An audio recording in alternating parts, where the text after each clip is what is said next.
Greetings to all Restoration TV viewers. We are here one more time and bringing you the best as always. Today I have a guest in studio. One of my daughters is here, Keabetswe Baloyi. I want her to greet you and just introduce herself before we start. Greetings to all Restoration channel viewers. I hail by the name of Keabetswe Baloyi, as my spiritual dad, Ps C Semono, has already said. So today we want to talk to young people. We want to talk to, we always have time to bring you teenagers and just to hear their views about life and also about how their parents are treating them. We also have a show where we bring parents. But today I want us to talk to young people who are at the age. How old are you? I'm 19 years old, turning 20 So in June. So you're almost 20. I'm almost 20. And are you still studying? Yes, I am studying. Where are you studying? I'm studying at Tshwane University of Technology in Pretoria West campus, and I'm doing my second year in crop science. Okay, crop science. Yes. Tina, during our time we were doing education and mostly education and nursing, but we thank God because today things have changed. People are doing crop science. I want us to talk to you especially about your journey with God. Do you mind sharing with the viewers where you started, when you got saved, especially at what age, and how has it been, so far? Because now you are doing second year at the university. So how was the journey to this point? Okay, I got born again. I don't quite really remember, but one thing for sure is that I was 10 or 11 years old. Yeah. I was very young when I got born again. And growing from childhood, which is like from 6 until 12 years old, it wasn't really much of a hassle.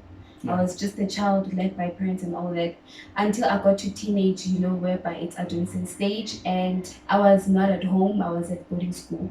Oh yeah. So there were challenges because of there are a lot of new things that you experience and your mother's not there, because you find that in a dormitory it's like 15 young people, if not close to 20. Yeah.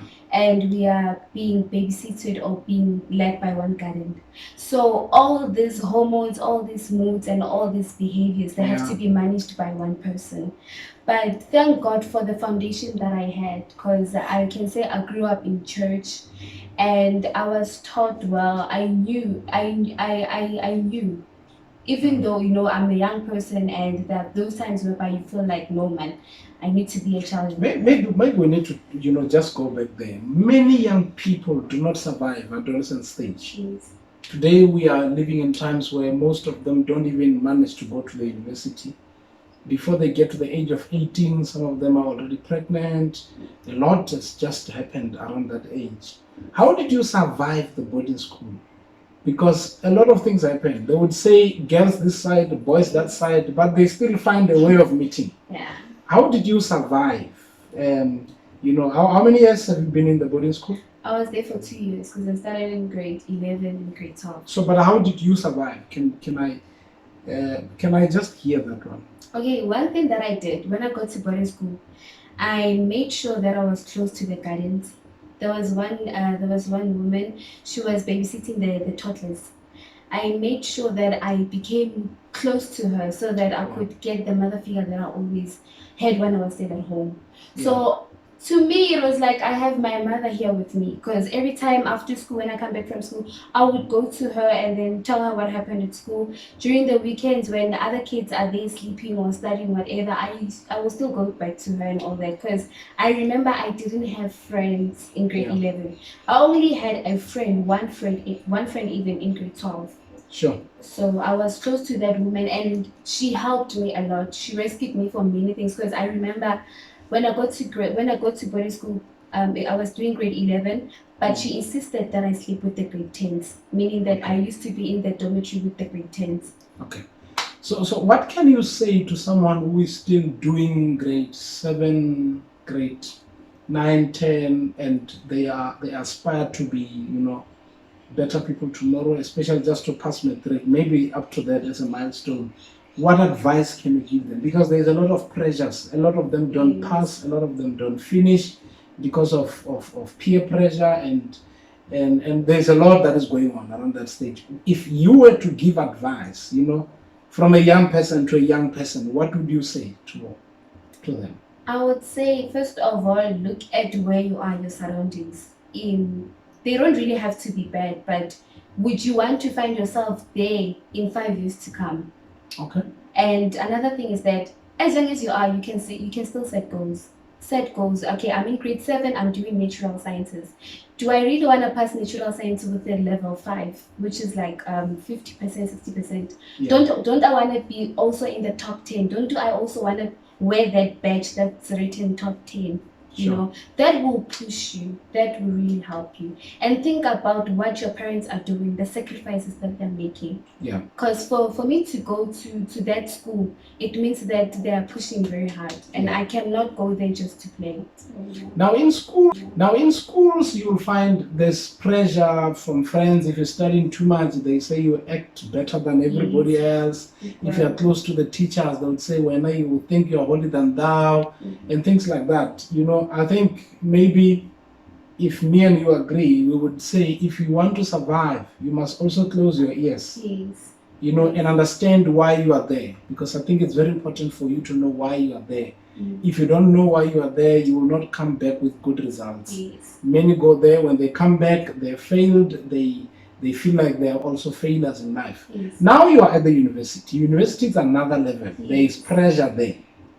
When you go to university, some kids are coming there, they're driving cars at your own age, because they come from maybe good backgrounds, the parents could afford. Some of them, even the way they dress on a daily basis, there's just pressure. They are not saying anything to you, but the pressure is too much. If they're wearing Adidas, it's top down. If they're wearing, any brand, they will change brands day in and day out. Some of them don't even go to classes because they are there because they want to be seen. And here is you. You are coming from this area.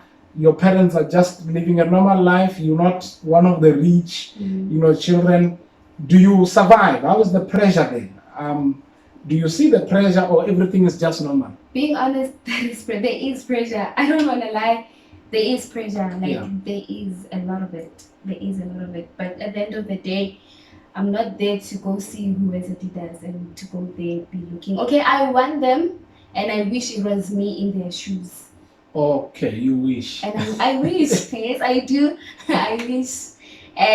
But I don't have them at the end of the day. So one thing that I tell myself is that, because you want to wear that Adidas top to from head to bottom, study and then be the one who buys that Adidas with your own money. Buy it for yourself. Yes, I want the iPhone. Yes, I want to be driving. Yes, I want to go to the cafeteria every day like other students, but I can't. And cafeteria can be expensive. It can be expensive. So I told myself that, you know what, Kia, for now, just chill. You are here to study. If you want to be at the cafeteria, go study hard. Go study hard.